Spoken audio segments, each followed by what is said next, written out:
Palavra da Verdade, com Hernandes Dias Lopes. Bom dia, irmãos. Vocês estão animados? Então abra sua Bíblia aí, por favor, na primeira carta de Pedro, capítulo 3, dos versos 8 ao 22, é o texto que vamos considerar nesta manhã. Primeira carta de Pedro, capítulo 3, 8 a 22. Nós vamos tratar sobre a vida vitoriosa do cristão. Está escrito o seguinte, vocês acompanhem, por favor. Finalmente, sede todos de igual ânimo, compadecidos, fraternalmente amigos, misericordiosos, humildes, não pagando mal por mal ou injúria por injúria. Antes, pelo contrário, bendizendo, pois para isto mesmo fostes chamados, a fim de receberdes bênção por herança. Pois quem quer amar a vida e ver dias felizes, refreia a língua do mal, e evite que os seus lábios falem dolosamente. Aparte-se do mal, pratique o que é bom, busque a paz e empenhe-se por alcançá-la. Porque os olhos do Senhor repousam sobre os justos, e os seus ouvidos estão abertos às suas súplicas, mas o rosto do Senhor está contra aqueles que praticam males. Ora, quem é que vos há de maltratar, se fordes zelosos do que é bom? Mas ainda que venhais a sofrer por causa da justiça, bem-aventurados sois. Não vos amedronteis, portanto, com as suas ameaças, nem fiqueis alarmados.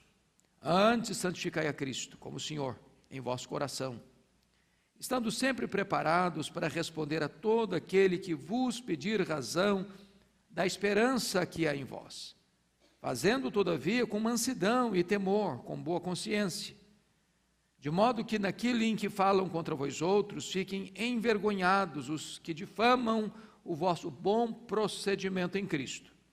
Porque se for da vontade de Deus, é melhor que sofrais por praticardes o que é bom, do que praticando o mal. Pois também Cristo morreu uma única vez pelos pecados, o justo pelos injustos, para conduzir-vos a Deus, morto sim na carne, mas vivificado no Espírito, no qual também foi e pregou aos espíritos em prisão, os quais no outro tempo foram desobedientes, quando a longanimidade de Deus aguardava nos dias de Noé, enquanto se preparava a arca, na qual poucos, a saber, 8 pessoas foram salvos através da água, a qual, figurando o batismo, agora também vos salva, não sendo a remoção da imundície da carne, mas a indagação de uma boa consciência para com Deus, por meio da ressurreição de Jesus Cristo, o qual, depois de ir para o céu, está à destra de Deus, ficando-lhe subordinados anjos e potestades e poderes. Amém. Muito bem, então eu quero tratar com vocês sobre este tema, a vida vitoriosa do cristão.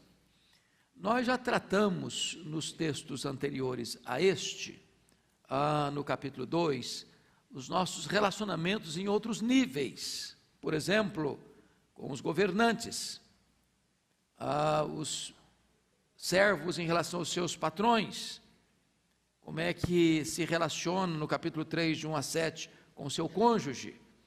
Agora ele vai abrir um pouco mais esse leque, e vai tratar do nosso relacionamento com os nossos irmãos. A vida é feita de relacionamentos. Se nós falharmos nos nossos relacionamentos, nós teremos falhado rotundamente na nossa vida cristã. Você se relaciona no silêncio, nas palavras, nos gestos, nas atitudes, no olhar, no semblante, com o seu corpo. Tudo o que você faz comunica.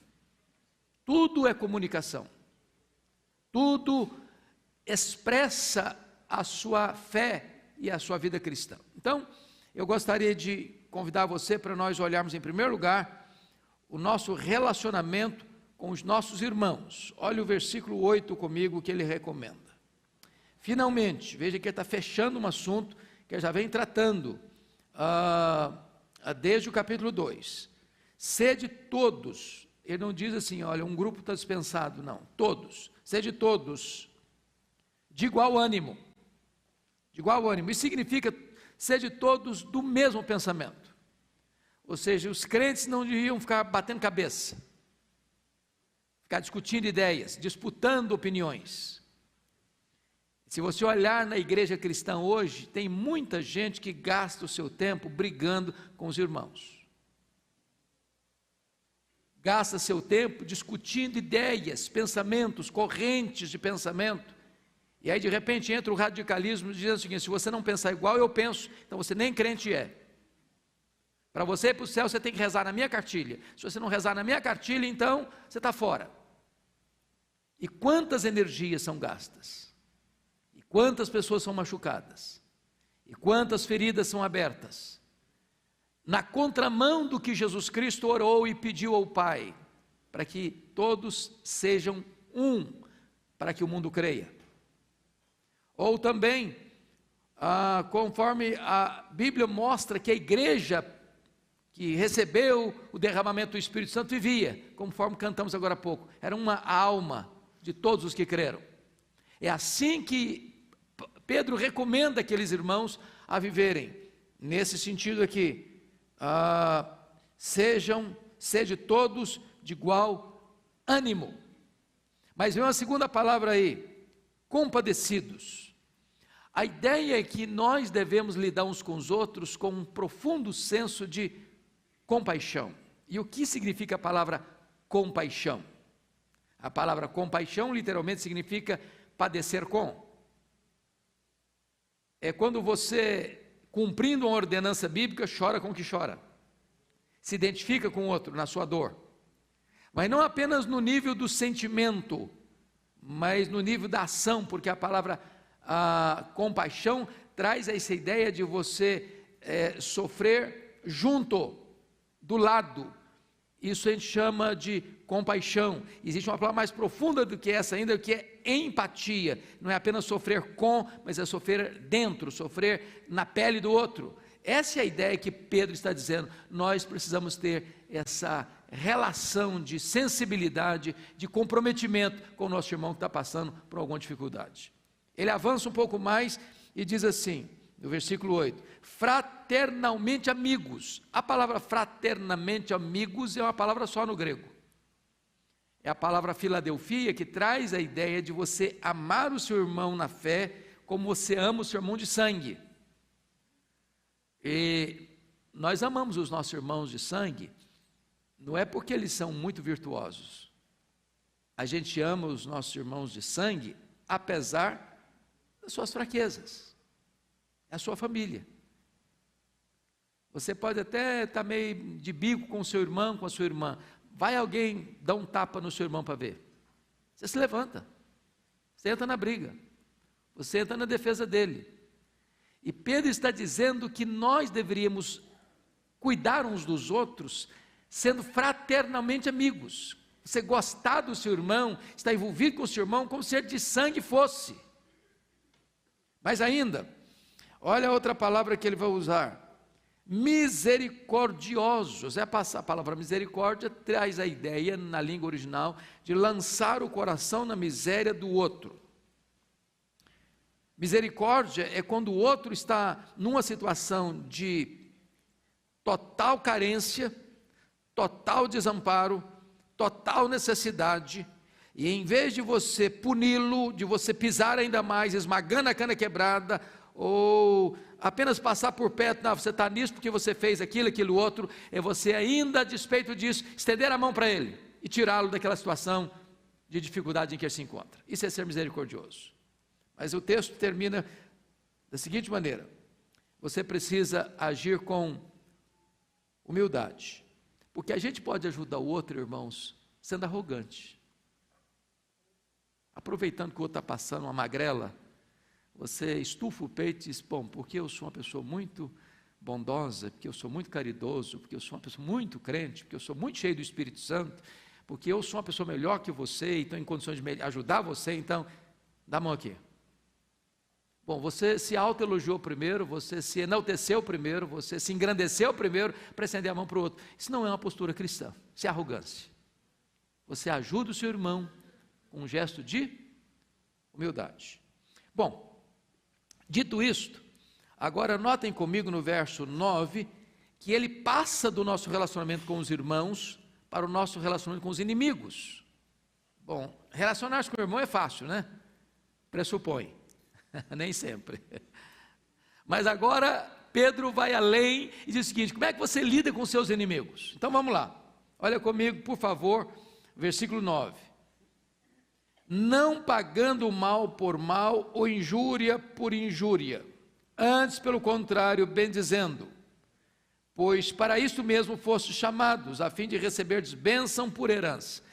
Irmãos amados, pensem bem aqui, como é que você consegue não pagar mal por mal ou injúria por injúria, antes pelo contrário, bendizendo? Você está bendizendo quem aqui? É quem injuria você, quem fala mal de você, quem persegue você, quem quer dar uma bicuda na sua canela, quem desconstrói sua honra, quem faz de tudo para prejudicar você, dar prejuízo a você. Como é que você lida com esse tipo de situação? Qual é a tendência natural do ser humano? É dar o troco, é pagar na mesma moeda, é revidar, é vingar-se. É bem verdade que você e eu, como crentes, às vezes a gente não faz isso assim tão abertamente, né? Aí você até disse: fulano, eu pessoalmente não vou fazer não, mas o seu dia vai chegar, e a hora que chegar, a minha vitória vai até ter sabor de mel, né? Mas Pedro trata de uma outra questão: você não devolver na mesma moeda, não pagar mal por mal e não pagar injúria com injúria, porque o mal, irmãos, é alguém faz o mal, você vai lá e faz o mal. Agora, falar mal de você, você precisa ser muito crente para não se defender falando mal da pessoa. Porque uma das boas maneiras, entre aspas, da gente se promover é falar mal do outro. E quando você fala mal do outro, você está, nesse momento, se comparando com o outro e colocando você numa posição superior ao outro.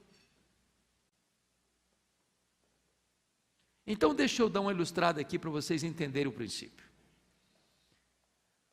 Viktor Frankl, no livro dele, Em Busca de Sentido, diz uma coisa lindíssima nesse livro, e essa fala dele, para mim, valeu o livro. Ele diz o seguinte: a única coisa que ninguém pode tirar de você é o direito que você tem de tomar as suas decisões. Por exemplo, esse camarada, ele está dizendo isso, não é teoricamente não, ele ficou num campo de concentração nazista e sobreviveu. Passou fome, foi castigado, foi humilhado, sua família pereceu, ele viu tanta gente morrendo, fuzilada nas câmaras de gás, passando as agruras daquele campo de concentração. Ele diz o seguinte: as pessoas podem tirar seus bens, as pessoas podem tirar sua família, as pessoas podem tirar sua liberdade, as pessoas podem tirar sua própria vida, mas ninguém tem o poder de tirar o direito que você tem de fazer suas escolhas. A pessoa fala mal de você, você fala bem dela. Ela injuria você e você bendiz a ela. Ela persegue você e você ora por ela. Desta forma, esse direito que você tem, ninguém pode tomar de você. E na linguagem bíblica, irmãos, isso que Pedro está ensinando, a gente chama de reação transcendental. O que é reação transcendental? Você e eu não temos problema para conviver com gente na área da ação. Você mora 20 anos com o seu vizinho porta a porta, ele trata bem você, você trata bem a ele. Você convive bem com ele, até o dia que deliberadamente ele deixa um saco de lixo aberto na sua porta para te cutucar. Agora não é ação mais, agora é reação. Como é que você reage?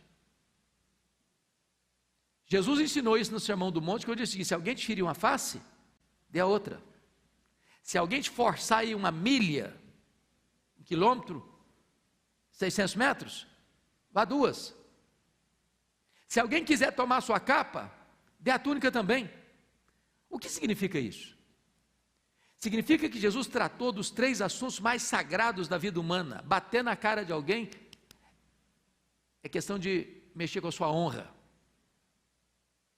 Forçar alguém a ir quando ele não quer ir é ferir um direito sagrado do ser humano, que é a sua vontade.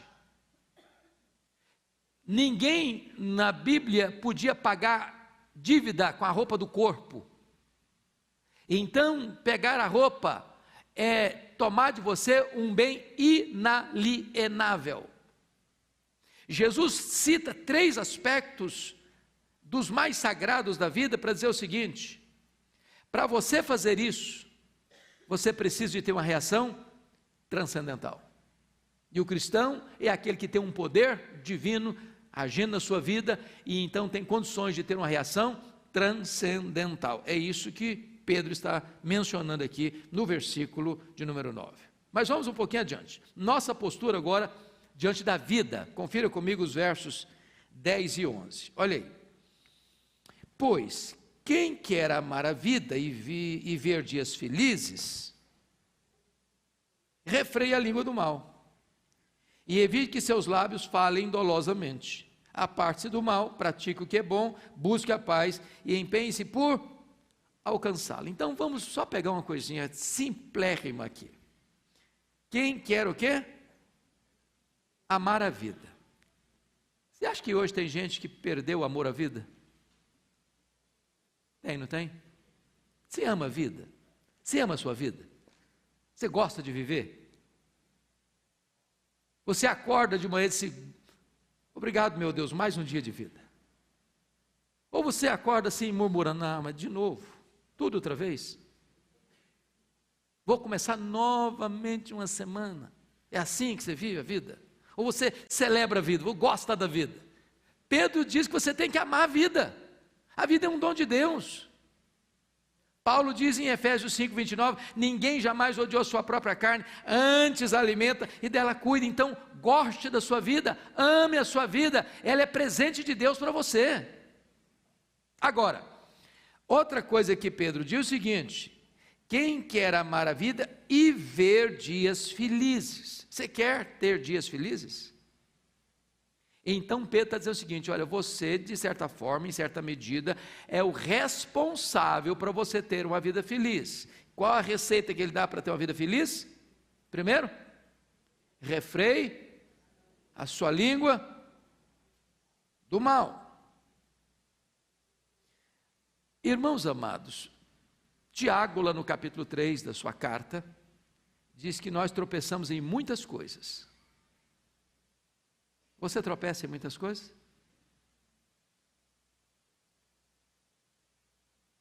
Quem não tropeça no falar é perfeito varão. Em outras palavras, a nossa língua é a nossa maior armadilha. Nós tropeçamos na nossa própria língua. É por isso que Tiago vai mencionar lá no capítulo 3 que a língua tem 3 características: a língua dirige, a língua destrói, a língua deleita. A língua dirige porque a língua é comparada com um freio de um cavalo e como o leme de um navio. Para que você bota freio num cavalo? Alguém já andou a cavalo aqui? Levanta a mão, quem andou a cavalo já na vida? Ok. Você monta num cavalo sem freio? Deixa por conta dele? É um risco, não? O cavalo tem força, mas o freio dá para ele o quê? Direção. A língua precisa dar direção. Se você não tem freio, você tem uma força destruidora na sua língua. Agora pense o navio, um grande navio. O leme é pequeno, mas é o leme que dá rumo e evita que o navio se choque nos icebergs, nos rochedos, provocando um grande desastre. Então, a nossa língua precisa nos dirigir e não nos destruir. A segunda figura que Tiago menciona no capítulo 3 é que a língua tem o poder de destruir, e ele usa duas figuras, o fogo e o veneno. Olha que coisa interessante. E, sobretudo com o incêndio da Amazônia aí, a gente pode pensar um pouquinho o que é isso. Você risca um palito de fósforo, e você dá uma soprada nele e ele apaga na hora. Aquela chama tão pequenininha, não ameaça ninguém. Mas se você botar um palito de fósforo num monte de folhas secas, aquilo vai se alastrar e virar um fogaréu tal que uma floresta toda arde em chamas. Uma palavra só, falada de maneira errada, com o tom de voz errado, com a motivação errada, cheia da destruição do fogo, pode provocar um desastre irreparável. Irreparável. Alguém já disse que palavras ditas é como uma flecha que você joga, não dá para recolhê-la mais.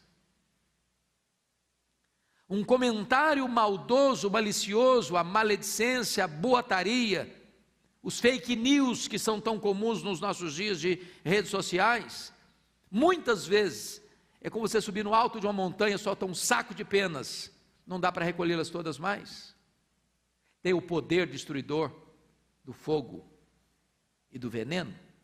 É por isso que Tiago diz que o homem consegue domar as aves dos céus, os animais da terra e os peixes do mar, mas o homem não conseguiu domar a fera mais terrível, a fera que fica escondida atrás da toca dos dentes, a língua.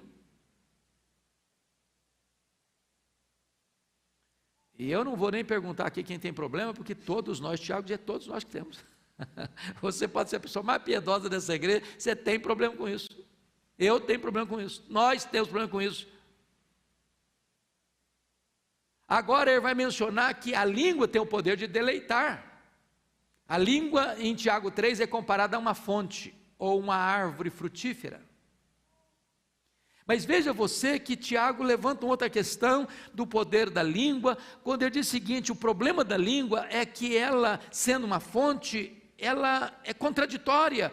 Porque pensem comigo, você vem para um culto igual hoje, nós estamos aqui hoje numa escola bíblica dominical, agora há pouco nós cantamos louvores a Deus, e se Deus permitir, daqui a pouquinho nós vamos ter um outro culto e vamos cantar louvores a Deus, e aí você adora a Deus, você celebra o Senhor Jesus, você glorifica o Rei dos Reis. Daqui a pouquinho, lá no corredor, você faz um comentário maldoso do seu irmão, você faz uma crítica ao seu irmão, a mesma língua que adorou a Deus, fala mal daquele que Deus criou a sua imagem e a sua semelhança.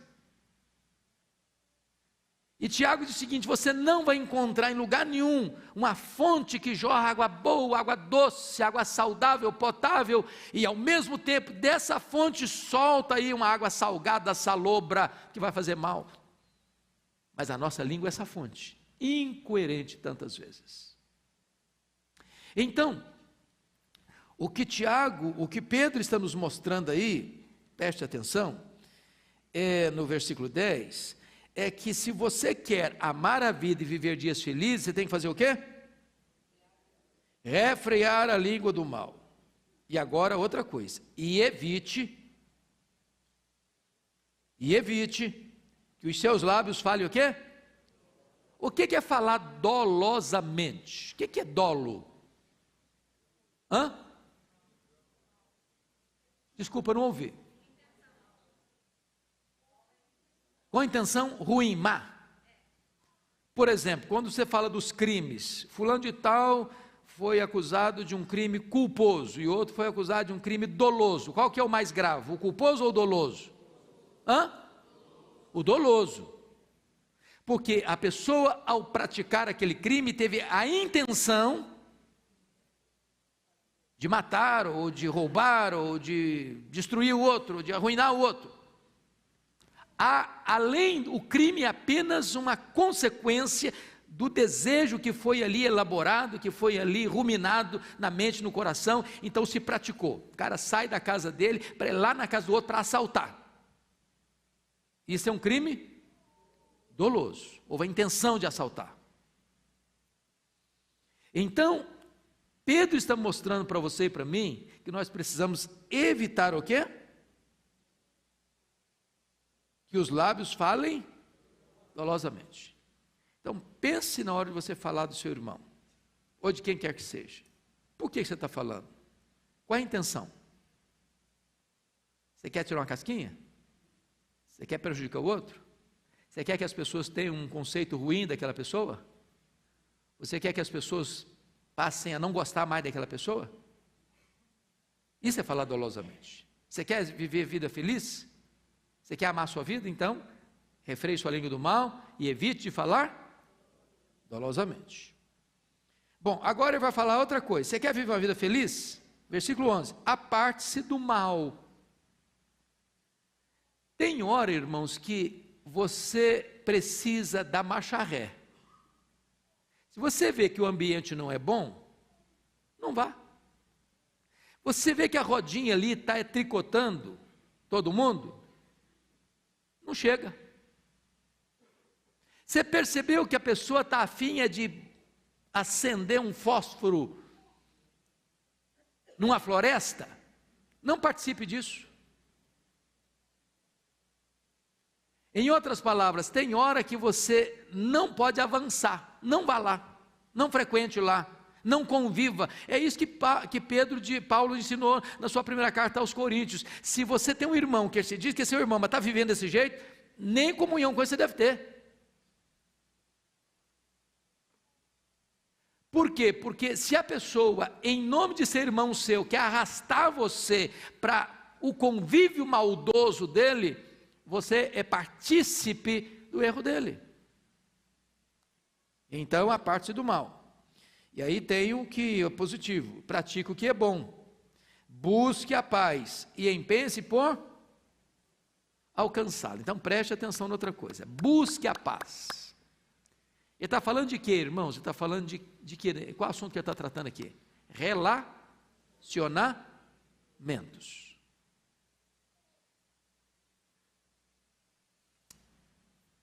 Como é que está você aí? Você está de mal com alguém? Você está sem falar com uma pessoa há muito tempo? Está chateado? Você cortou as relações com alguém? Pedro diz o seguinte: você procura fazer o quê? Busque a paz. Não é a paz que vai buscar você, não, é você que vai buscar a paz. Porque às vezes ele tem a seguinte maneira: bom, eu espero que o fulano venha falar comigo, foi ele que chutou minha canela, então se ele não vier, eu nunca falo com ele. Pedro está mostrando que você precisa ser o agente na procura da paz, e mais, não é só procurar a paz não. Como é que ele diz mais? Empenhe-se por alcançá-la. Mas o que significa isso? Fulano está meio de bico com você, de cara virada para você. Aí você um dia dá uma ligada e falou: fulano, vamos bater um papo? Ah, não tem tempo não, já deu um gelo. Aí, eu procurei, eu fiz a minha parte. Não é assim que a gente faz? Mas aí Pedro diz o seguinte: não só você deve procurar a paz, mas você vai fazer o quê? Empenhar-se por alcançá-la. E se você não é apenas desejar, fazer um primeiro contato, tentar assim de leve, não, é você ir com muita intensidade na procura da reconciliação, porque está falando de paz, é de relacionamento, é de reconciliação, de alguém que um dia você teve uma relação, que a relação estremeceu, que alguma coisa aconteceu, e que ficou um para lá, outro para cá, e você vai ser o agente dessa reconciliação, você é um pacificador, você é um ministro da reconciliação, é você quem toma a iniciativa. É por isso que a Bíblia diz assim: se você ao trazer a tua oferta ao altar, te lembrar que alguém tem alguma coisa contra ti, espera que ele venha falar contigo, é isso? Não, deixa a tua oferta, vai, reconcilia com teu irmão, depois vem, faz a tua oferta. Isso é uma postura de viver uma vida de qualidade, tá? Nossa postura diante da vida. Vamos à frente um pouquinho na nossa análise. versículo 12, ele coloca uma coisa muito interessante. Porque os olhos do Senhor repousam sobre os justos e os seus ouvidos estão atentos ou abertos às suas súplicas, mas o rosto do Senhor está contra aqueles que praticam o mal. O que é que Pedro está falando aqui, irmãos? Preste atenção que Pedro conecta eficácia de oração com relacionamentos.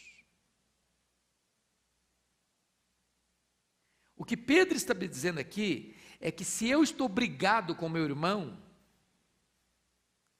se eu estou de mal do meu irmão, se eu digo assim, você para lá e eu para cá, se você sentar na ala lá daquela parede, eu vou sentar na ala de cá, porque eu não quero nem ficar perto de você. O que vai acontecer? Deus não vai o quê?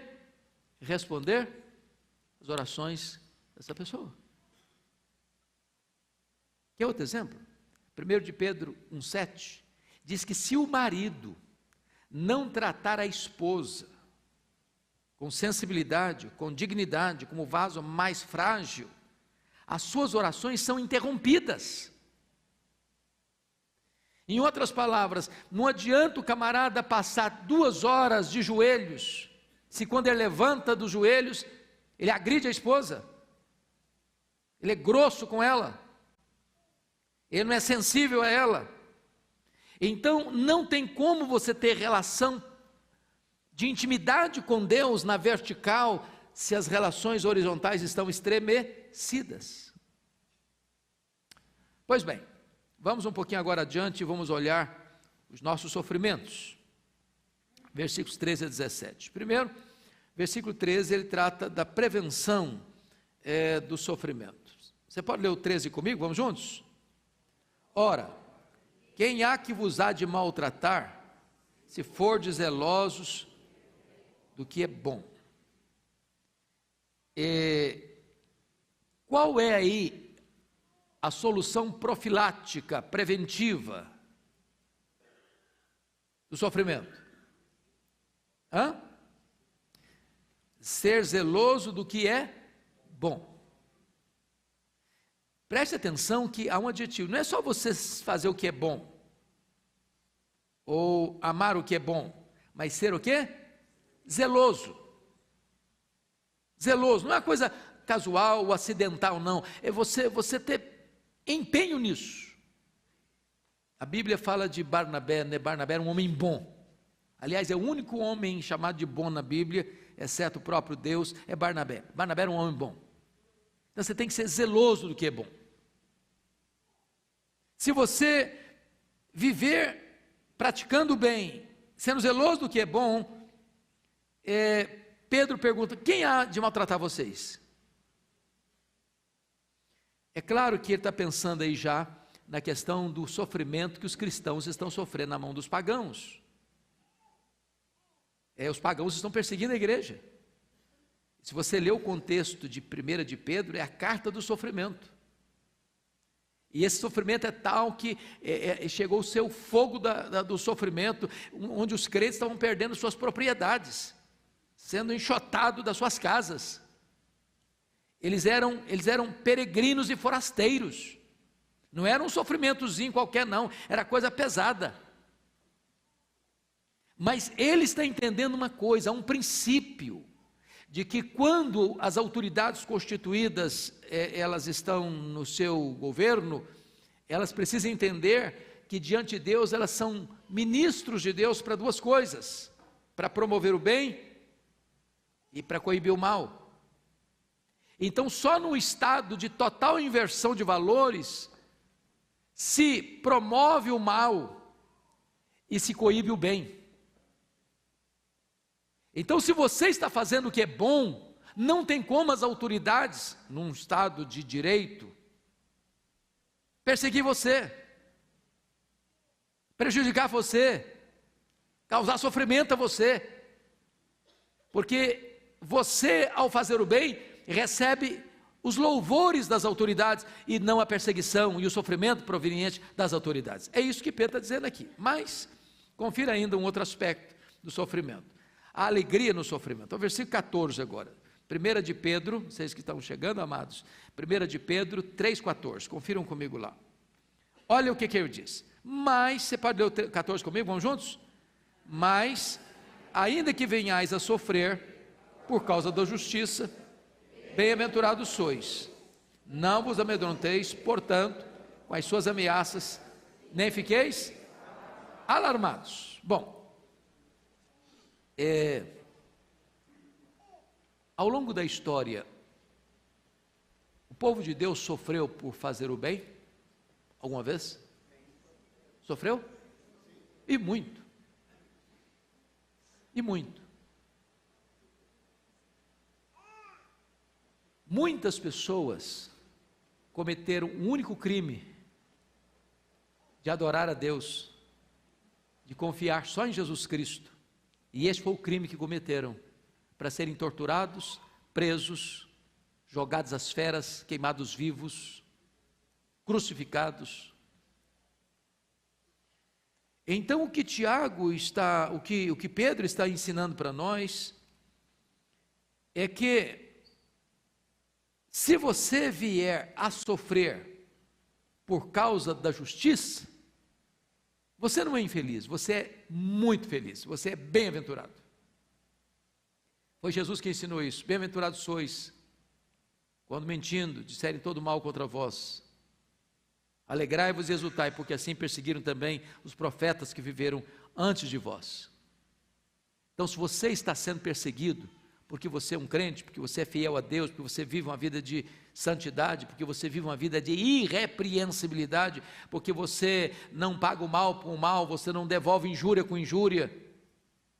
Se você está sofrendo por causa disso, sendo retaliado por causa disso, se alegre. Você é bem-aventurado.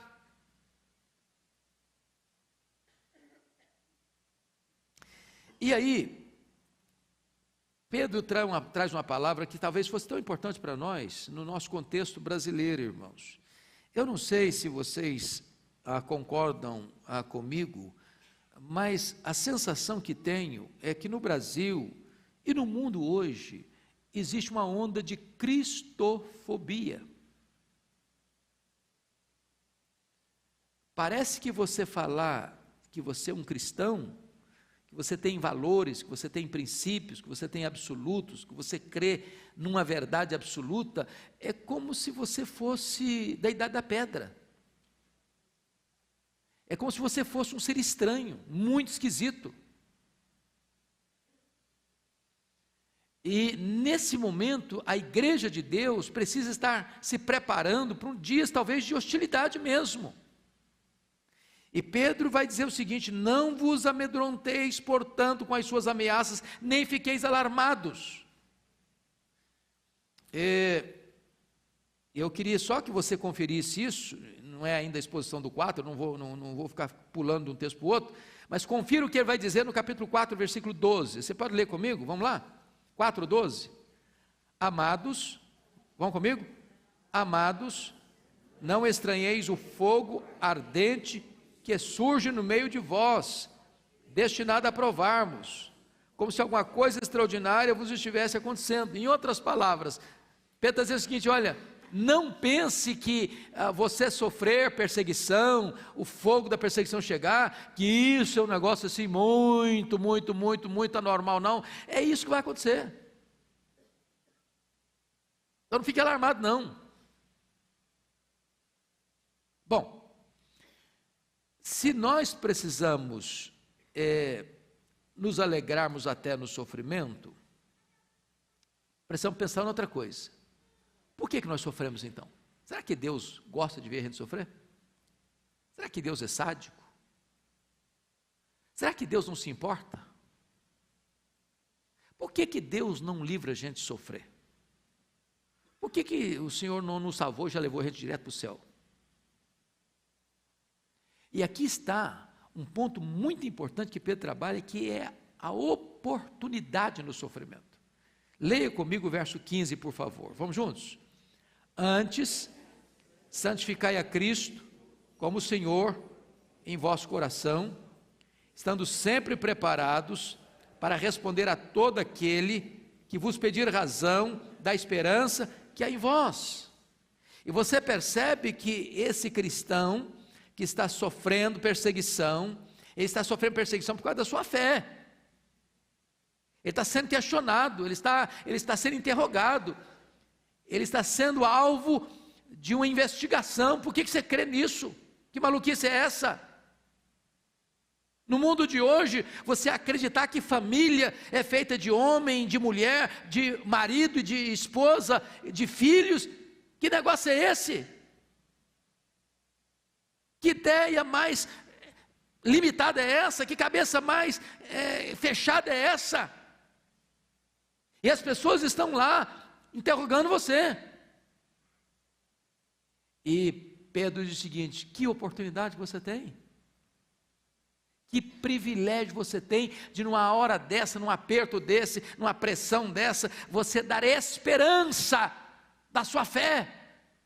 Você dizer por que você crê desse jeito. Por que você defende essa verdade? Por que você vive por essa verdade? Por que você está pronto a morrer por essa verdade? É hora de você então abrir a sua boca e mostrar para as pessoas quem é você. É isso que Pedro está dizendo. É por isso, irmãos, que a perseguição nunca foi um elemento que destruiu a igreja de Deus, nunca foi. A perseguição depura a igreja, mas não destrói a igreja. O que destrói a igreja é o pecado. O que amarra a igreja é o pecado. O que enfraquece a igreja é o pecado. Mas a perseguição não. A perseguição é como um vendaval que chega e espalha a semente. Espalha a semente, espalha a semente. É por isso que um dos pais da igreja diz o seguinte, que o sangue dos mártires é a sementeira do evangelho. Quanto mais sangue derramado, mais a igreja cresce, mais a igreja cresce, mais a igreja cresce. É impossível deter os passos da igreja, se essa igreja está cheia do Espírito Santo de Deus. Então, é tempo de oportunidade. Mas, olha comigo, por favor, a postura diante do sofrimento. Versículo 16, 3,16. Fazendo-o, todavia, com mansidão e temor, com boa consciência, de modo que, naquilo que falam contra vós outros, fiquem envergonhados os que difamam o vosso bom procedimento em Cristo. Preste atenção, que quando ele trata de responder, a ideia aqui é de apologética, é de você fazer uma defesa, até mesmo intelectual, daquilo que você crê.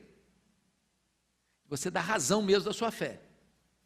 Mas preste atenção, qual é a forma que você vai defender sua fé? Diante dos adversários, diante dos acusadores, com arrogância? Com palavras duras? Com atitudes mundanas? Não. Fazendo, todavia, com mansidão e temor. Não basta apenas o que você diz, mas é importante também como você diz. Não é uma questão de ganhar uma discussão, é uma questão de conquistar uma pessoa. Porque não adianta você ganhar uma discussão e perder a pessoa. Não é uma questão do campo das ideias, onde eu prevaleci porque eu sou mais culto, sou mais inteligente, tenho mais argumentos, tenho mais acervo intelectual, tenho mais cabedal na minha defesa. Não é isso. Não é isso. Mas você, nesse momento, não só fazer uma defesa da sua fé, mas fazer isso com mansidão, com doçura, humildade, com boa consciência. É isso que a Bíblia diz o seguinte: é como se você juntasse brasas vivas na cabeça da pessoa. Ela começa a perceber que ela está atacando uma pessoa que não faz sentido atacar. E essa pessoa é doce, essa pessoa é amável, essa pessoa é respeitável, essa pessoa não é arrogante, não é soberba, não é altiva. Quantas vezes, meus irmãos, na defesa da fé, a gente esmaga as pessoas, a gente humilha as pessoas, a gente tripudia sobre as pessoas, a gente esmaga a cana quebrada, a gente apaga a torcida que fumega. É triste quando você vê as próprias igrejas evangélicas batendo umas nas outras, fazendo o púlpito uma trincheira para atacar os outros, achando que se você não reza na minha cartilha, então você está fora do mapa do cristianismo. Pedro está nos ensinando apologética, mas uma apologética banhada pela mansidão e pela boa consciência, onde você não só usa argumentos irresistíveis, mas você usa um testemunho eloquente, que é capaz de impactar outra pessoa.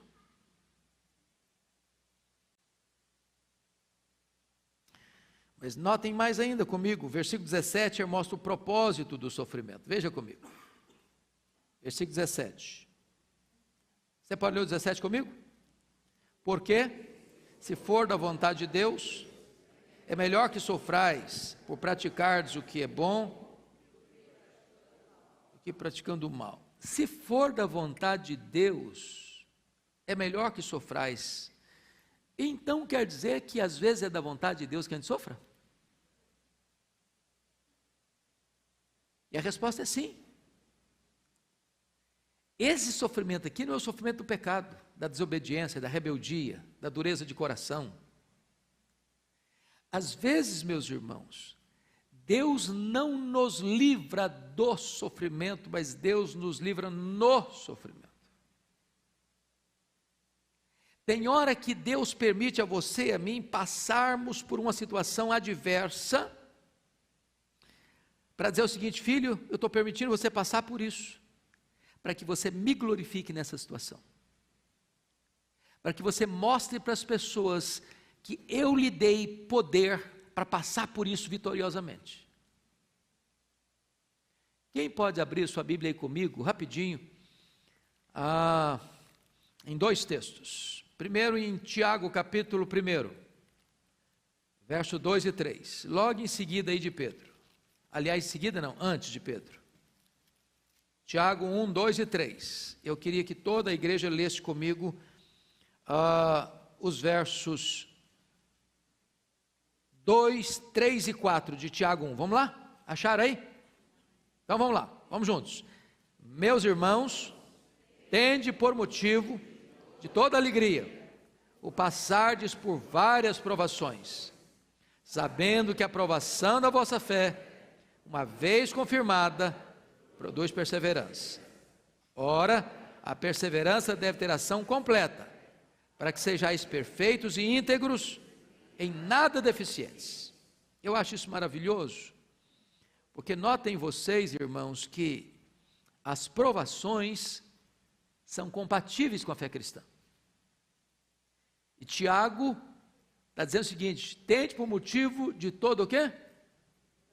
Alegria. Irmãos, isso aqui só crente entende isso. Ué, quem é que fica feliz da vida que está passando provação? Mas não é por provação, não, por várias provações. Mas você está feliz por quê? Porque você gosta de sofrer? Não. Nenhum crente é masoquista. Masoquismo não é cristianismo. Você está passando pelas várias provações e tendo motivo de toda alegria. Por quê? Porque estas provações, primeiro, elas são passageiras. Você não vai ficar nelas, você vai passar.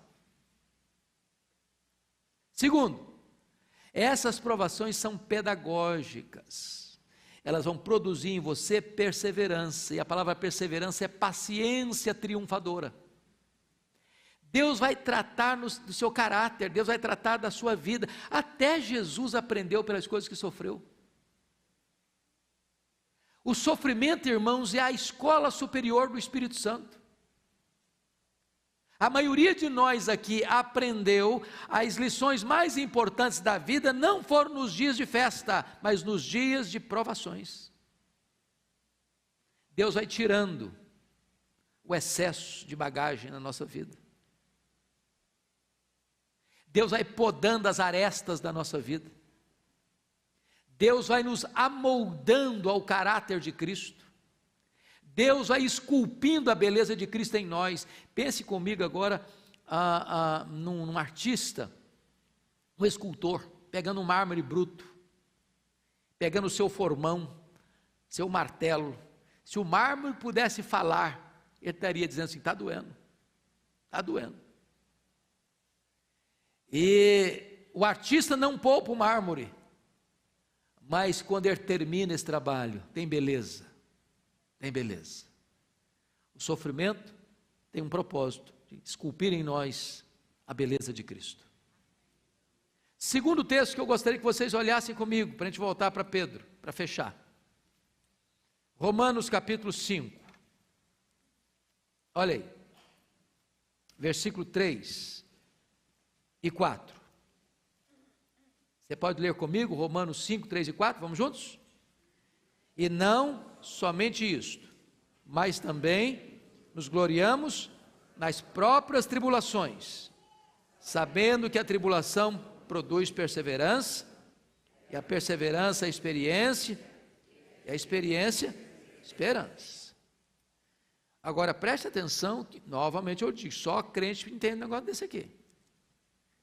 Ele está dizendo que nós nos gloriamos. Essa palavra nos gloriamos é uma exultação entusiástica.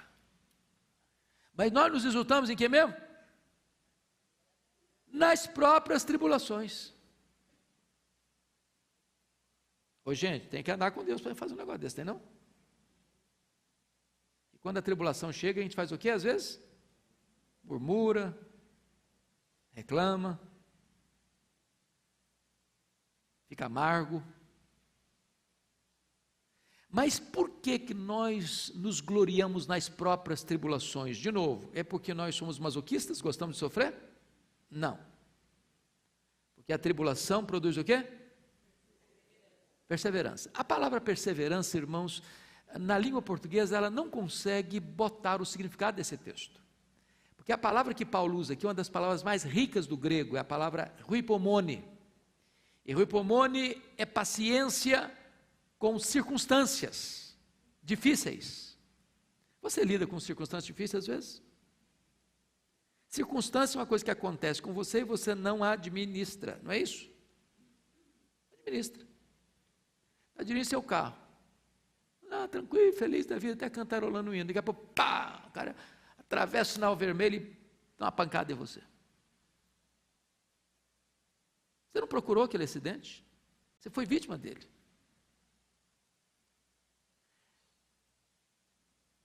Pensa comigo hoje, uma situação que está o Brasil, né, o nosso comunicador Gugu Liberato. Está lá na casinha dele, alguns dizem que está consertando o ar-condicionado, outros está botando enfeite de Natal, não interessa. Certo é que ele estava na casa dele, arrumando uma coisa lá. Cai, pronto, acidente. Estava procurando isso? Não estava. Circunstância aqui que vem a você e você não administra. Agora, como é que você lida com isso?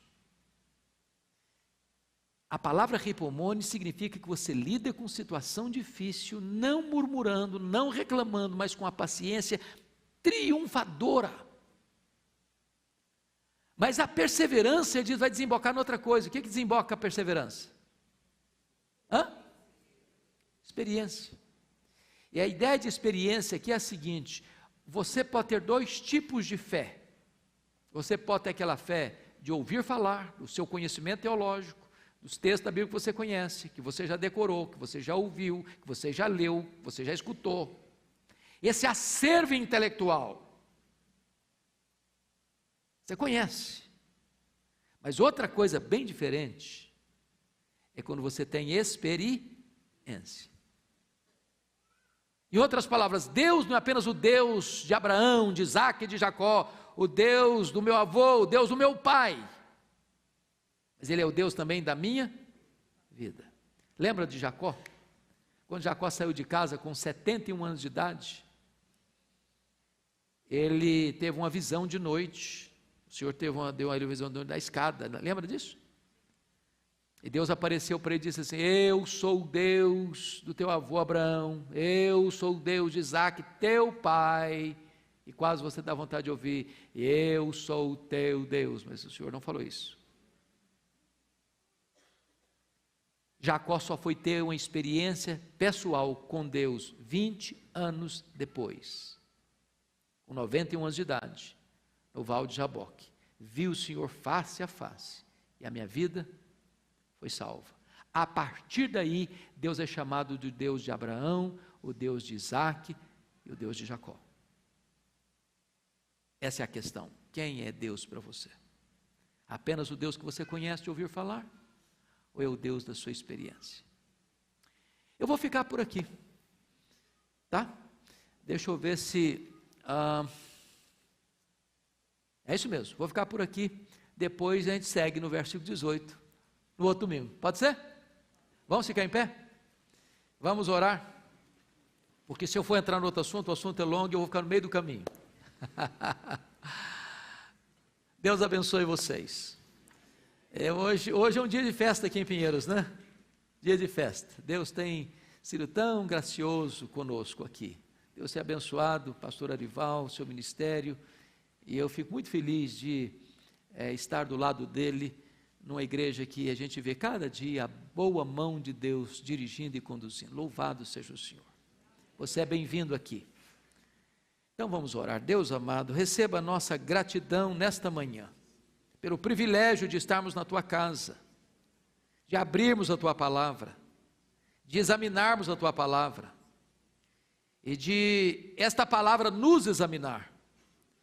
O que nós te pedimos, Deus, é que tu nos dês um coração manso, humilde, para acolher a tua palavra, para meditar na tua palavra, para viver a tua palavra. Que nós não sejamos meros ouvintes, mas praticantes da tua palavra. Meu Pai, que tu abençoes os teus filhos e filhas aqui nesta manhã. Tu que conheces a vida, o coração, a família, os relacionamentos de cada pessoa aqui. Se há, Pai, alguma pendência para ser resolvida aqui nesta manhã, o teu Espírito dê graça, força e poder para que essas soluções sejam tratadas aos pés do Senhor Jesus Cristo, à luz da tua palavra, pelo poder do teu Espírito. Abençoa-nos e prepara-nos para o culto que teremos daqui a pouco. Enche o nosso coração da alegria da tua presença e reveste-nos com o poder do Espírito Santo para vivermos uma vida digna desta gloriosa vocação. Oramos assim, em nome de Jesus. Amém.